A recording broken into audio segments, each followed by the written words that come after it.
It might be November, but who cares? Time for a movie that's perfect for Halloween. It's The Adventures of Ichabod and Mr. Toad. When he goes a-jogging across the land, holding his noggin in his hand, demons take one look and groan and...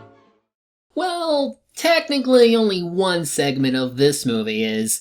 The other is just an excuse to say that it's animal-themed, so it counts! The Adventures of Ichabod and Mr. Toad, originally released in 1949, was among Disney's several animated package films of its time, and would be the last until 1977 with The Many Adventures of Winnie the Pooh. It would have been directed by those who've been around a lot with Disney, such as Jack Kinney, Clyde Geronimi, probably messed that up, and James Algar, while also featuring other noteworthy animation directors of the time, like Ollie Johnston, Ward Kimball, and more. The idea for the movie originally started in 1938 with James Badrero and Campbell Grant pitching the idea for an adaptation of Wind in the Willows to Walt Disney, and while he would approve of it, the movie would suffer from delays, from story rewrites to the animator strike in 1941, and other films needing time to work on. More or less, it was shelved, until around the time that The Legend of Sleepy Hollow was being produced, and while they bounced around the idea of combining that with like The Legend of Happy Valley and the Gremlins, it was decided to combine Sleepy Hollow with Wind in the Willows, since neither were long enough to be a feature-length movie anyway. Now, both cartoons have really nothing to do with each other than be adaptations to literary works, which is why the framing device used for them is a library, which is seemingly haunted by the ghosts of Basil Rathbone and Bing Crosby, who serve as narrators for Wind in the Willows and Sleepy Hollow respectively. Even though Crosby has top billing, his story gets told last. Admittingly, his segment is the one I was most attached to growing up, but at least I have another chance to evaluate Mr. Toad and see if his segment is worth a watch as well. So, let's start with Wind in the Willows. While both narrators were picked to draw in audiences, I think both fit the kind of stories we're given. In this case, Wind in the Willows by Kenneth Grahame took place in England, so why not feature someone who is English? Have you never met him? You will find his story in this delightful little book, The Wind and the Willows. Toad, you might say, was the one disturbing element. Incurable adventurer, mad, reckless, tried everything, positive mania for fads, and he never counted the cost. Of course, they had to make their own version of the book for this scene, since otherwise it wouldn't make for a good transition. Now, the original book also seems to imply that the main character of interest was the mole, who would meet other characters, while here it's all about that damn wealthy Toad. Also, like in the book, it seems this world has both anthropomorphic animals and humans, which I'm okay with. Might make me question the natural order of things, but hey, it's a children's story, so it's fine. I'm not sure I appreciate the use of human fingers for the animals. Seems kinda wrong. As per the original story, Rat, Mole, and MacBadger consider Mr. Toad's home property of Town Hall to be their pride and joy, so they do anything they can to keep it going, especially when their gracious owner nearly bankrupts them. I say, MacBadger, what seems to be the trouble? Summat's got to be done about Todd. This time he's going too far. But he promised us. Promises, huh? What good are his promises when these wild manias take him? Now look, you're his closest friends, are you not? Yes.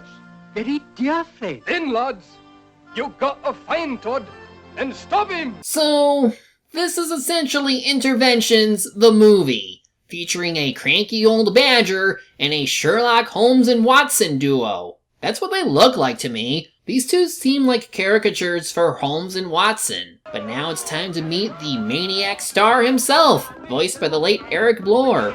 The Buckingham, already happy by the sea.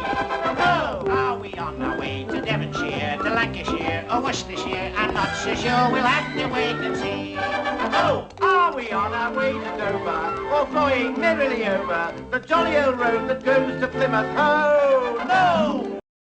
I can see why people would be concerned. Nothing wrong with being jolly and optimistic, but when you're deliberately causing property damage, it's no wonder that anyone would want to charge your ass. No, not that ass. It's actually a horse. That's also voiced by Pat O'Malley. I mean Toad's ass! I didn't think that through. Anyway, Rat and Mole try telling him to stop misbehaving. You've got to give up that horse and cart. Hey, but my dear Ratty, this is my career. Surely you can't mean... I do mean it. You've got to stop this foolishness. No, you must. No, I won't do it. Your reckless behavior is giving us animals won't a bad name. You're fast becoming a menace to society. So, why do they hang with him again? Besides keeping his fancy estate, and much like Big Mom goes crazy for a particular food she craves, it doesn't take long for Toad to find something else to be crazed about. What have I been missing?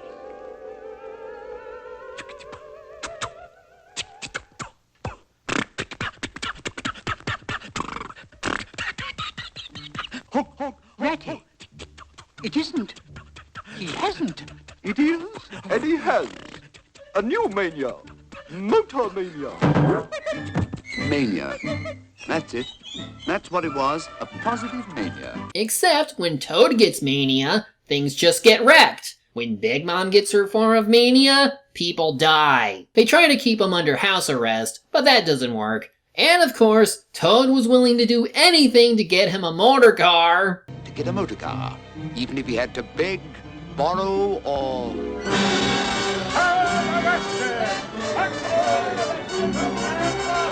More importantly, who was murdered? One guy gets arrested in a killing, and 2 die from gunfire? What is going on in Animal Land? So of course, they take this to court, and I think this guy might be a bit corrupt. He gets the facts quickly, but I think he's more interested in just throwing Toad in jail. Of course, that might be difficult, with Toad representing himself. Gentlemen of the jury, I call as my first witness, Cyril Proudbottom.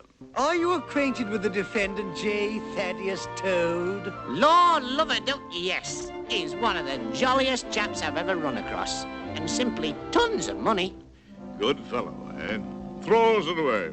But he wasn't throwing it away that day. I'll give this segment what it's worth. It at least has some good chemistry with some of these characters and how they act around Toad. I suppose it says a lot about how he is able to get himself out of trouble just by being goofy and somewhat clever. He might be a loony, but he has some wit to him at least. So according to Cyril, he and Toad went looking for a car when they saw one pass by, being driven by weasels.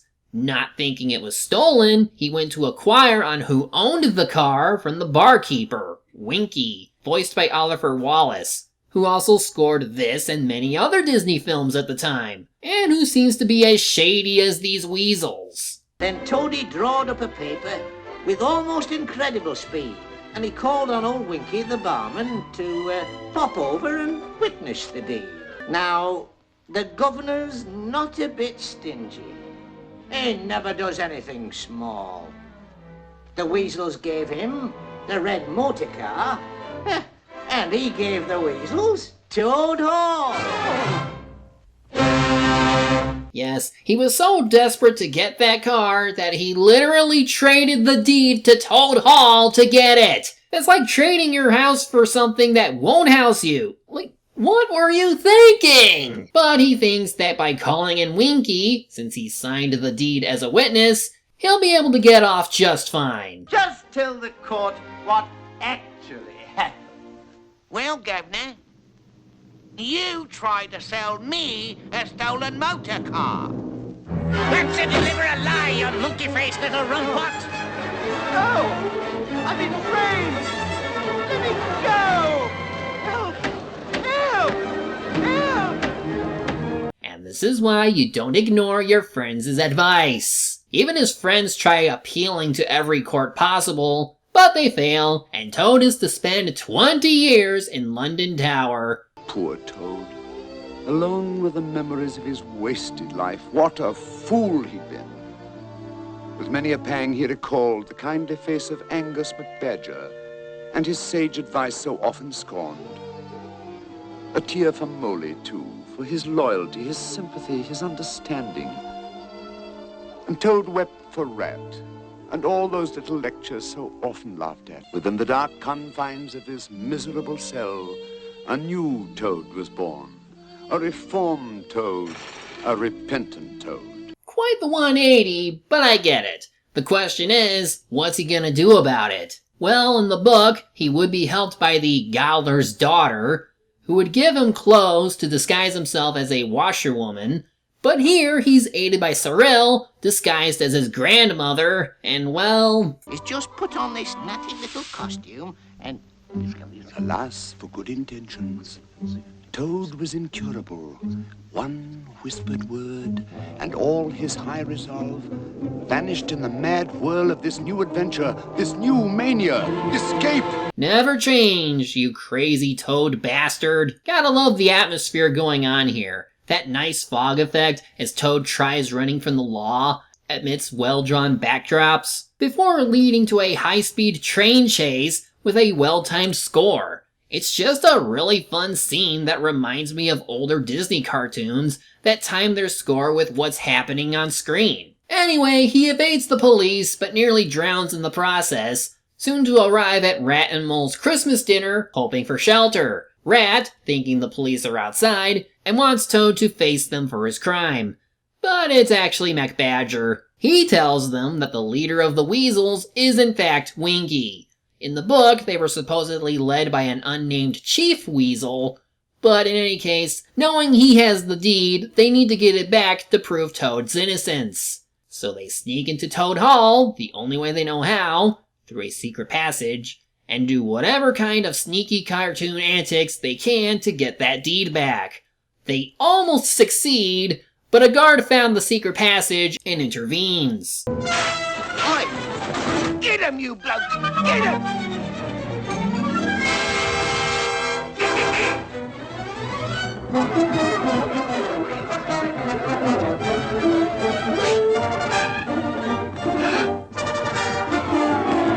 I beg your pardon.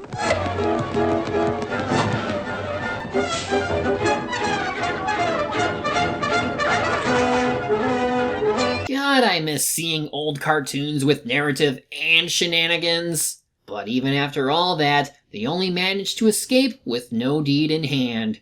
Or did they? Well done, Thaddeus. Hip, hip! Hooray! And so it was a happy ending after all. Of course, Toad's friends were dreadfully proud of him, and why not? He was a new Toad now, completely reformed, through with gypsy carts and motor cars forever. And so, on this happiest of New Years, a toast was in order. To the new year and To the new Toad. Hello, you fellows! Come! I'll show you the world! Travel! Change! Excitement! So, he learned nothing. I guess the real lesson is, always eat the rich, and let the rich rot for their misdeeds. In seriousness, this is a pretty fun segment. Obviously, I have no say on how it fares with the original, since I never read it. But as a standalone cartoon, it has all the makings of what most melody-based cartoons had. Fun characters, goofy shenanigans, loads of animation goodness. It's just very enjoyable. And I feel bad for not paying it any mind all this time like I do the other segment. Speaking of, we move over to the American portion of the library, where Bing Crosby tells us the story of The Legend of Sleepy Hollow by Washington Irving. That story being part of the sketchbook that he also made with 33 other illustrations and short stories, though here we just get the one story. It's set in New York State of 1790, in a village north of Tarrytown, called Sleepy Hollow, which Crosby describes as peaceful but foreboding. Also of note is that while the previous segment was mixed on narration with character dialogue, here it's told almost entirely on narration with few character dialogue provided by either Bing Crosby himself or possibly the Rhythmaires. The worthy pedagogue was described as a most unusual man.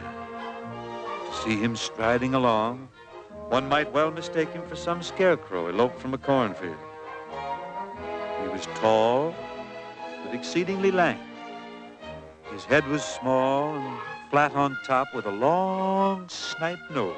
In this manner, it feels like we're actually being told a story from a narrative point of view, while the animation and music carry the action without needing to rely heavily on character-driven dialogue.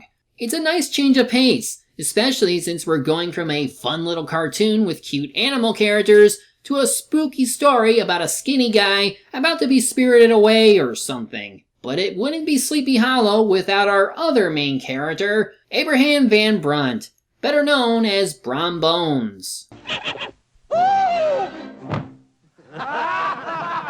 He's basically Gaston from Beauty and the Beast, but without as big of an ego or as much of that toxic masculinity as he had. No, Brom was more like the local hero that everyone loved and adored, and whose pranks were never in any real malice. His humor and prodigious strength, Brom Bones was quite the hero of all the country round.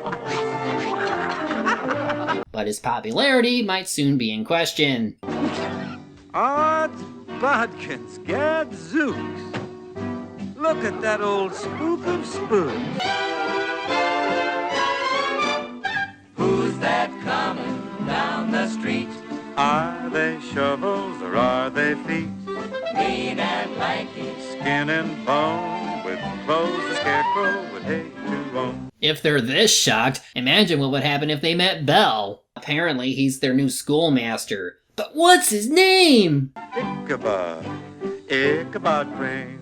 Ichabod, what a name. Kind of odd. But nice just the same. Fun fact, they actually released a studio album in ties to the initial film release, which is kinda cool. And the songs in this segment are part of why I fondly remember this part of the film. I just love me some of that old-timey music with talented singers like Crosby to deliver on it. Now, while he seems to be as well-mannered as he might have been in the books, he also appears to be quite a swindler, mostly when it comes to food, as seen here when he notices some children being naughty. Instead of punishing them, he instead offers to overlook it if they're willing to let him come over for dinner.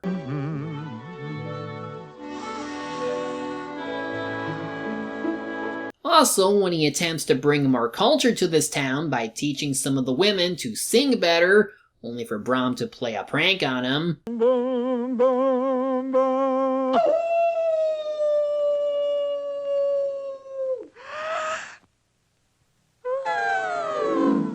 Well, that such a man as Ichabod would become an object of ridicule to Brom Bones and his gang. He's just so chill about it. Like, he knows how low income he is, but he's able to get by just fine. And seeing the reactions everyone in town has is also rather enjoyable in animation form. Naturally, the plot truly kicks in with the arrival of the main love interest, Katrina, daughter of a wealthy farmer and the interest of many men. Once you have met that little coquette, Katrina, you won't forget Katrina, that cute coquette Katrina. You can do more with Margaret or her. I love how she easily manipulates people, and if you're thinking it's out of sheer innocence, well, prepare to be disappointed on that. It's immediate how much Ichabod falls in love with her.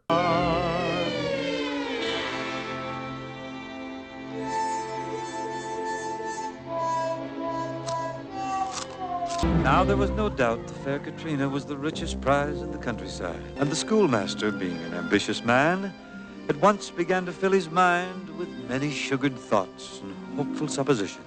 Ah, Katrina, my love, who can resist your grace, your charm, and who can resist your father's farm? So basically, How I love her! Father's money. now based on the dialogue, it's apparent that while Brom Bones is interested in Katrina's hand, he comes off as a bit of a brute. Yet I do have to admit, I'm kinda on his side in that if anyone should ever be with her, it shouldn't be Ichabod. After all, he only wants the money. But you know how I mentioned that Katrina easily manipulates people? Well, it seems she's only using Ichabod to make Brom jealous so he would do more to get her affection. She is actively using their love to her amusement. But enough was too much.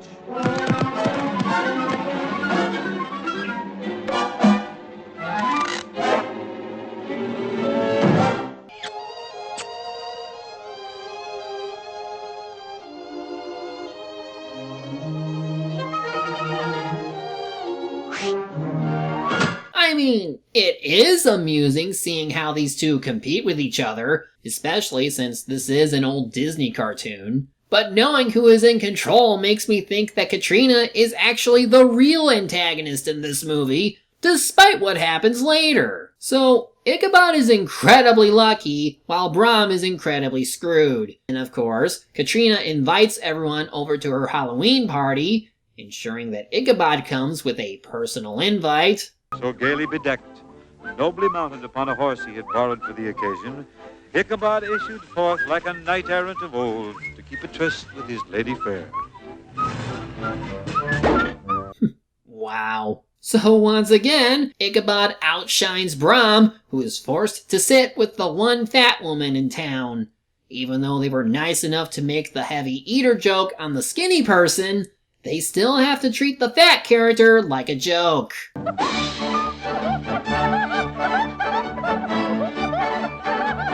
Because fat people can't dance! God, the stigma is old. It at least gives us another moment to allow the animators to have some fun with how the scene carries out, in time with the music that's slowly getting faster the more desperate Brom gets.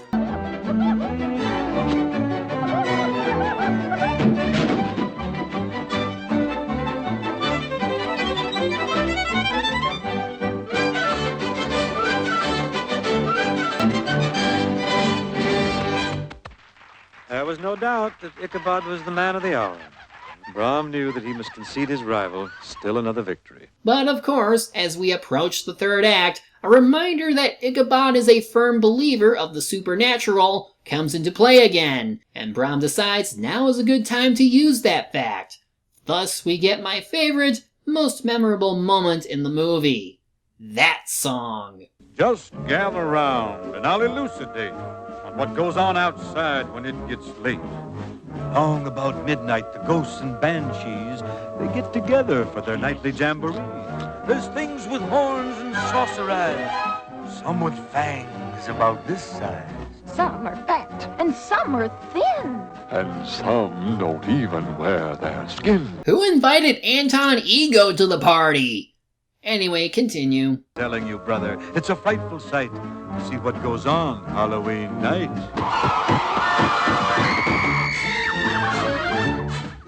When spooks have a midnight jamboree, they break it up with fiendish glee.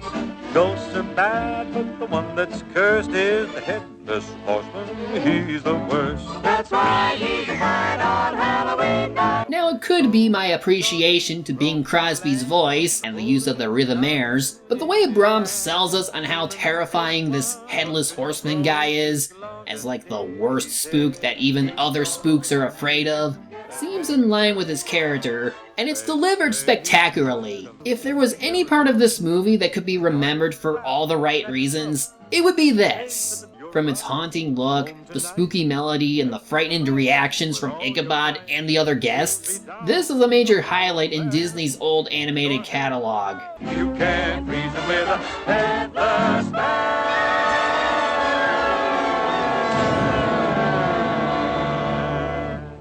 Naturally, we get to the most famous part of the story.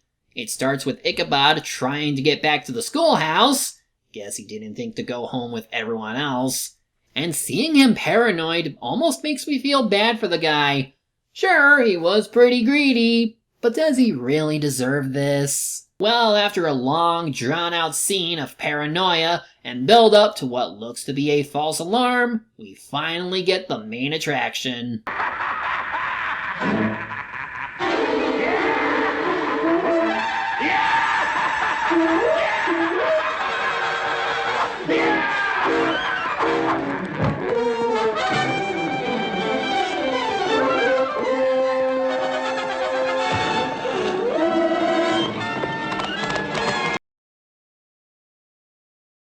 I have a theory, but I'm gonna save it for the end. Right now, all that can be said is that it's pretty intense. For while Ichabod's attempts to get away seem cartoonish, the Headless Horseman is all too serious and persistent in wanting his head. It's a rather mixed emotion, but it still lends itself to a satisfying conclusion.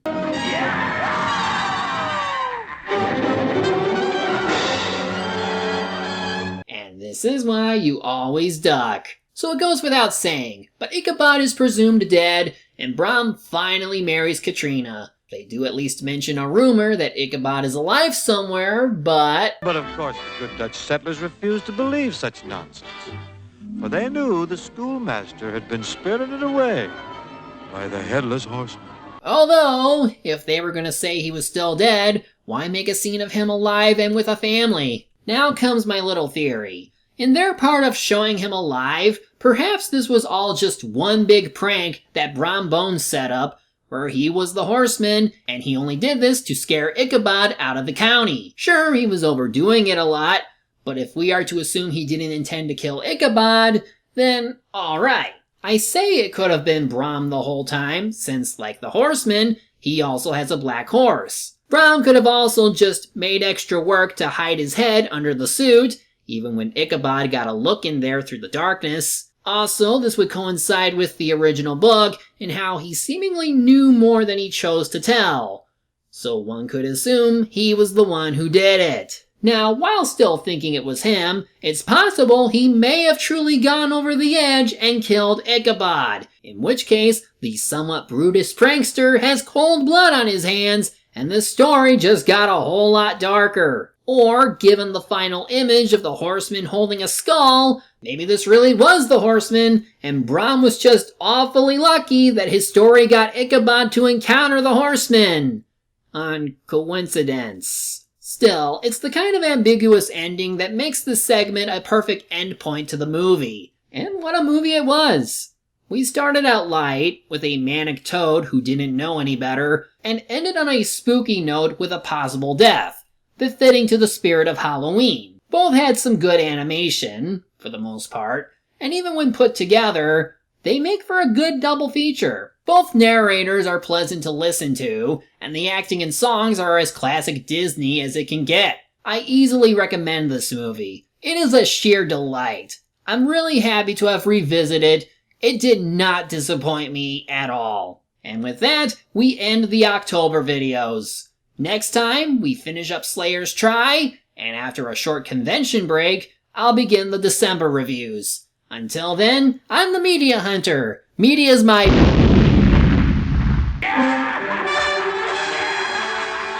With a hip, hip, and a clippity-clop, he's out looking for a head to swap. So don't try to figure out a plan. You can't reason with a headless man.